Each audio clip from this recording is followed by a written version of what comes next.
एक समझदार गृहिणी वो है जो अपने घर को चलाने के लिए रोज कुछ ना कुछ नया सीखती है और अपने घर को हार्ड वर्क की जगह स्मार्ट वर्क करके स्मार्टली रन करती है।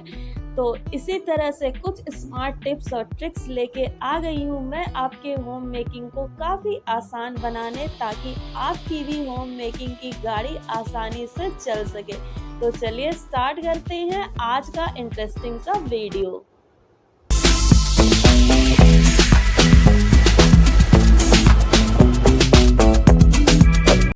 हमारे फ्रिज के ऊपर का एरिया घर का ऐसा एरिया होता है जिसकी अगर रेगुलर बेसिस पे क्लीनिंग ना की जाए तो धीरे धीरे वो डंपिंग एरिया बनते जाता है। जल्दबाजी में हम लोग पहले एक दो चीज़ें रख देते हैं, फिर दो चार चीज़ें और ऐड होती हैं।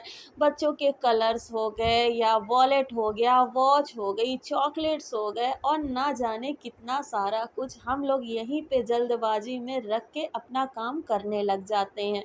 देखते ही देखते इस एरिया पे इतना ज़्यादा क्लटर इकट्ठा हो जाता है कि इसको साफ़ करने में अब लगता है कि हमारे 30 मिनट्स कहीं नहीं जाने वाले। इतना तो मिनिमम टाइम इसमें लगने ही वाला है। बट इस चीज़ से हम छुटकारा पा सकते हैं। रेगुलर बेसिस पे हम फ्रिज को एक बार देख सकते हैं जब हम घर की क्लीनिंग करते हैं। इसके ऊपर जितना भी सामान रखा हुआ है उसको अगर हम रोज़ के रोज़ रीसेट कर दें तो हमें डीप क्लीनिंग की ज़रूरत तो नहीं पड़ेगी। बट यहाँ पे मैंने भी ये मिस्टेक की है, हफ्ते भर से मैंने भी यहाँ की क्लीनिंग नहीं की। थोड़ा-सा बिज़ी थी तो टाइम नहीं मिल पाया। बट अब मैं यहाँ की डीप क्लीनिंग कर रही हूँ। अगर आपको रेगुलर बेसिस पे टाइम नहीं है तो वीकली यहाँ की क्लीनिंग कर सकते हैं। एक छोटे से एरिया में हम लोग धीरे-धीरे इतना ज़्यादा क्लटर इकट्ठा कर देते हैं कि उसकी डिक्लटरिंग मुश्किल हो जाती है। यहाँ पे मैंने एक पॉलीथीन का यूज़ किया है, ढेर सारा क्लटर इकट्ठा हो गया था। फ्रिज के कवर के पॉकेट्स में से भी बहुत चीज़ें निकली जिनकी हमें ज़रूरत नहीं होती है, बट हम ये सोच के रख देते हैं कि आगे कभी इनकी ज़रूरत पड़ेगी।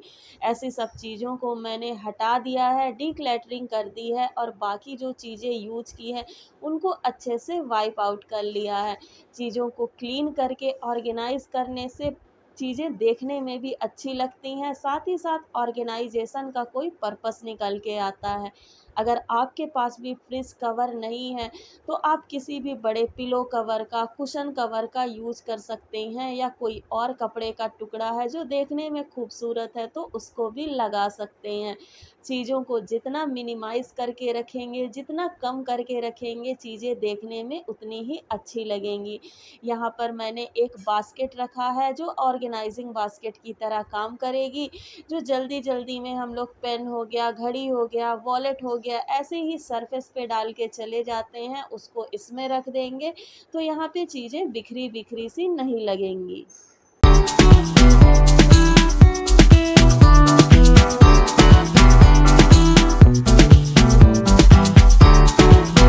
घर पे मसालों को बनाने की आदत आपके खाने में टेस्ट को इन्हेंस कर सकते हैं। मार्केट से साबुत मसाले लेके आती हूँ, मीन्स होल स्पाइसेस, और उनको ही ग्राइंड करके घर पे मसाले बनाती हूँ। इसका अरोमा और टेस्ट तो मार्केट से अलग होता ही है, साथ में आप कम पैसे में ढेर सारे मसाले अपने घर पे ही बना सकते हैं। तो चलिए सबसे पहले बनाते हैं हम सांभर मसाला।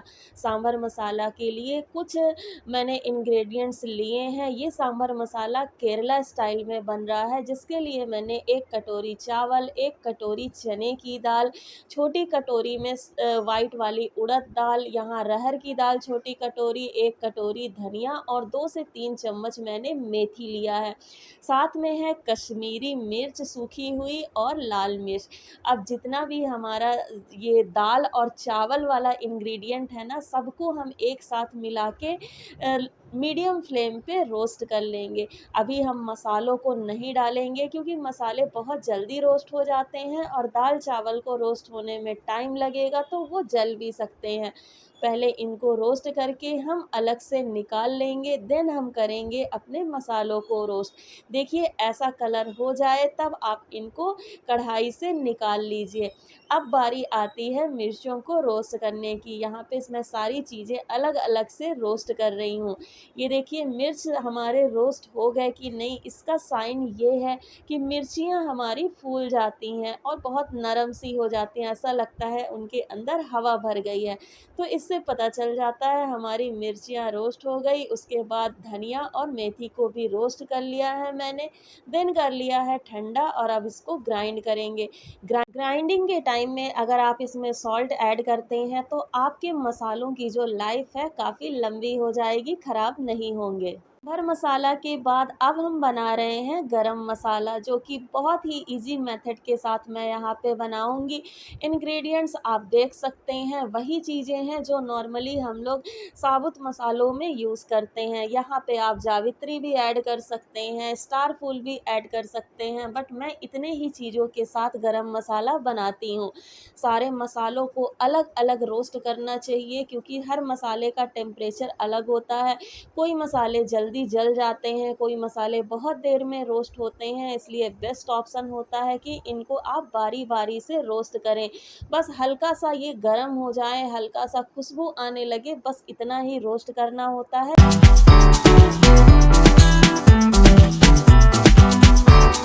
हमारे किचन में एक ऐसा सब्जी मसाला भी होना चाहिए जो ऑलराउंडर हो, जिसका यूज़ हम सारी सब्जियों में कर सकें। तो चलिए बनाते हैं।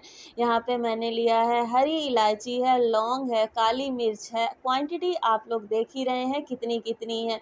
पोस्ता दाना है, थोड़ा सा सरसों है, दालचीनी, तेज पत्ता, कश्मीरी मिर्च, मेथी 1 से 1.5 चम्मच, 4-5 बड़ी इलायची है, धनिया, जीरा, कसूरी मेथी और है इसमें स्पेशल इंग्रेडिएंट 1 कटोरी भुने हुए चने। सारी चीज़ों को हम देखिए, अगर आपके पास बारी-बारी से भुनने का टाइम नहीं है, थोड़ा-सा टाइम की लिमिटेशन है, तो आप एक और मेथड यूज़ कर सकते हैं। उस चीज़ को कढ़ाई में पहले डालिए जो भुनने में काफ़ी ज़्यादा टाइम लेता है। जैसे ही 1-2 मिनट में उसका अरोमा आने लगे बाहर, देन आप डाल दीजिए दूसरे मसाले को जो उससे कम टाइम लेता है, और जो एकदम तुरंत भुन जाता है उस मसाले को आप डालिए सबसे लास्ट में। इस मेथड से भी आप अपने मसालों को बहुत ही जल्दी से भून लेंगे और आपके घर के बने मसाले रेडी हो जाएंगे। देखिए काम करने के कई तरीके होते हैं, हमें स्मार्टली वर्क करने का तरीका खुद ही अपने एक्सपीरियंस से मिल जाता है। यहाँ पे मैंने मिला दिए चने और ये देखिए सारे मसालों को ठंडा करके मैंने कर लिया है ग्राइंड। यहाँ पे मैंने 6 टाइप के मसाले बनाए हैं, बट रेसिपी 3 की ही शेयर कर रही हूँ क्योंकि वीडियो काफ़ी लंबा हो रहा था। घर पे बने मसालों का स्वाद मार्केट के मसालों से कहीं ज़्यादा अच्छा होता है। एक बार जब आप बना के ट्राई करेंगे, उससे अपना खाना बनाएंगे ना, तो आपको खुद ब खुद हैबिट पड़ जाएगी घर पे मसालों को बनाने का और उसकी खुशबू का, उसके टेस्ट का।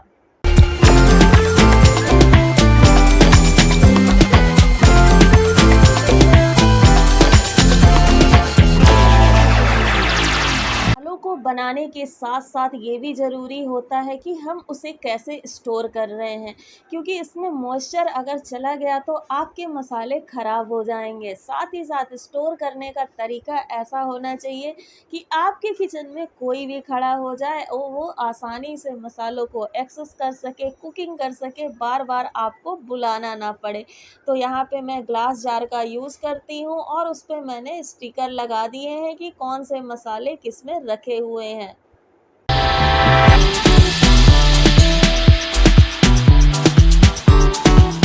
घर की चीज़ें एक साथ ना खरीद पाना कोई बड़ी बात नहीं है। छोटी-छोटी चीज़ों को भी लेने के लिए प्लानिंग करना, उसको कहीं पे मेंशन करना, विश लिस्ट बनाना काफ़ी ज़रूरी होता है अगर आप भी स्मार्ट होम मेकिंग करना चाहती हैं। हर चीज़ को तुरंत के तुरंत खरीद लेना कोई समझदारी की बात नहीं होती है। काफ़ी टाइम से मैंने सोच रखा था किचन के लिए कुछ नए कंटेनर्स लेने की, और फाइनली उसको अपने विश लिस्ट में मेंशन करने के बाद 2 महीनों के बाद मैंने उसे लिया है। मैटर नहीं करता कि कोई चीज़ें कितनी महँगी हैं, कितनी सस्ती हैं, बट हर चीज़ लेने के लिए प्रॉपर अगर आप प्लानिंग कर रहे हैं तो यही स्मार्ट होम मेकिंग होता है। यहाँ पे मैंने कंटेनर लिए हैं जो पूरी तरह से एयर टाइट हैं, प्लास्टिक के हैं बट हैं ग्लास लुक वाले। पहले मैं कुछ इंग्रेडिएंट्स को रखने के लिए ऐसे बॉर्नवीटा के डब्बों को यूज़ करती थी जो कि काफ़ी ज़्यादा कलेक्ट हो गए थे। इनको फेंकने से मुझे बेस्ट ऑप्शन ये लगा कि जब तक मैं कंटेनर्स नहीं मँगा रही हूँ तब तक मैं इनको यूज़ कर लेती हूँ। बट इनके साथ एक प्रॉब्लम ये आ रही थी कि इनकी लंबाई इतनी ज़्यादा थी कि शेल्फ़ में दूसरा डब्बा इसके ऊपर रखना पॉसिबल नहीं था, जिससे मेरा वर्टिकल स्पेस जो है वो ख़राब हो रहा था। अब मैंने जो कंटेनर्स मँगाए हैं शेल्फ़ के हाइट के हिसाब से ही मँगाए हैं। 2 कंटेनर्स को मैं एक के ऊपर एक आराम से प्लेस कर सकती हूँ। जब भी मॉनसून का सीज़न हो, लाइनर के लिए आप न्यूज़पेपर का यूज़ करें या कोई भी नॉर्मल पेपर का यूज़ कर सकते हैं, जिससे कि ये पेपर सारे मॉइस्चर को एब्ज़ॉर्ब कर लेता है, डब्बों के अंदर रखे सामान तक नहीं पहुँचने देता है। डब्बे देखने में काफ़ी खूबसूरत हैं, देखने में एकदम ये कंटेनर्स ग्लास लुक के हैं, एयर टाइट हैं, तो चीज़ें भी इनके अंदर ख़राब नहीं होगी।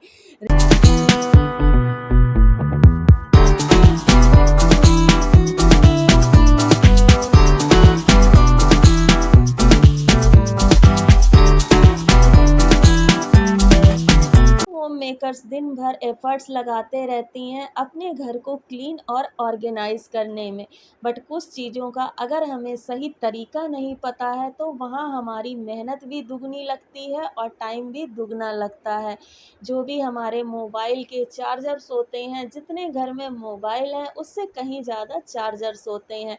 अब इन चार्जर्स को अच्छे से ऑर्गेनाइज करके रखना, अच्छे से इनको मेंटेन करना भी ज़रूरी है। इनका वायर फ़ोल्ड करने के लिए देखिए इसके नॉब के बीच में से मैं वायर निकाल रही हूँ, एक्स्ट्रा पार्ट को नीचे टक इन कर दिया। अब देखिए ये चार्जर का जो वायर है इतने अच्छे से सेट हो गया है कि इसको हम कितना भी हिलाएँ-डुलाएँ, कहीं पे भी रखें, इसका वायर निकल के, फैल के मेस तो बिल्कुल क्रिएट नहीं करेगा। ऐसे ही स्मार्ट टिप्स का यूज़ करके हम अपने घर को और भी अच्छे तरीके से ऑर्गेनाइज़ कर सकते हैं, जिससे हमारा टाइम और एफर्ट्स दोनों बच जाएगा।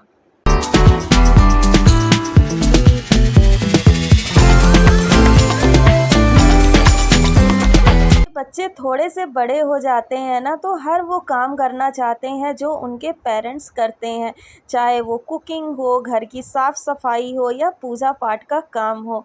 अभी मेरा बेटा भी पूजा करने के लिए ज़िद करता है, लास्ट डे उसने पूजा किया और यहाँ पे कुछ प्रसाद गिर गया। अब सुबह मैंने देखा कि यहाँ पे चींटियों की तो भरमार लग रही थी। ऐसे में हम मॉमीज़ को भी रेडी रहना चाहिए कुछ स्मार्ट तरीकों के साथ, क्योंकि जब बच्चे कुछ काम करेंगे तो थोड़ा-सा तो मेस क्रिएट होगा ही। ऐसे में हमें स्मार्टली वर्क करने के लिए अपने पास कुछ चीज़ें अवेलेबल रखना चाहिए, हैंडी रखना चाहिए।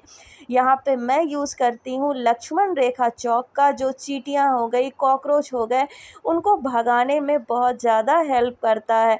ये चॉक इसी नाम से आता है, लक्ष्मण रेखा चॉक के नाम से। किसी भी ग्रोसरी शॉप पे आपको ईज़िली मिल जाएगा। 10 से 15 रुपए का चॉक है और मैं चला रही हूँ इसको 3 से 4 साल से। लगभग इसको मैं यूज़ करती हूँ एक बार, और महीने डेढ़ महीने की किचन हो गया, मंदिर के पास हो गया या हमारे घर का कोई भी कोना हो गया, वहाँ पे अगर ज़रा सा भी इसको लगा दिया तो फुर्सत हो जाती हूँ मैं चींटियों और कॉकरोच से। में अपनी लाइफ में ऐसी चीज़ों को ऐड करना चाहिए जो देखिए ज़्यादा महंगी तो नहीं होती हैं, बट हमारा ना वो बहुत बड़ा काम कर देती हैं, और इसी को कहते हैं स्मार्ट होम मेकिंग, समझदारी के साथ अपने घर को मैनेज करना। So friends, that's all for the day. I hope आज का वीडियो आप लोगों को पसंद आया होगा। जो भी टिप्स एंड ट्रिक्स मैंने शेयर किए वो आपके लिए यूज़फुल होंगे। कौन से मसाले की रेसिपी सबसे ज़्यादा अच्छी लगी कमेंट बॉक्स में ज़रूर बताइए। मिलते हैं नेक्स्ट वीडियो में कुछ नए स्मार्ट होम मेकिंग टिप्स के साथ। Till then, take care and bye bye. Lots of love from Lifestyle with Ritu Mishra.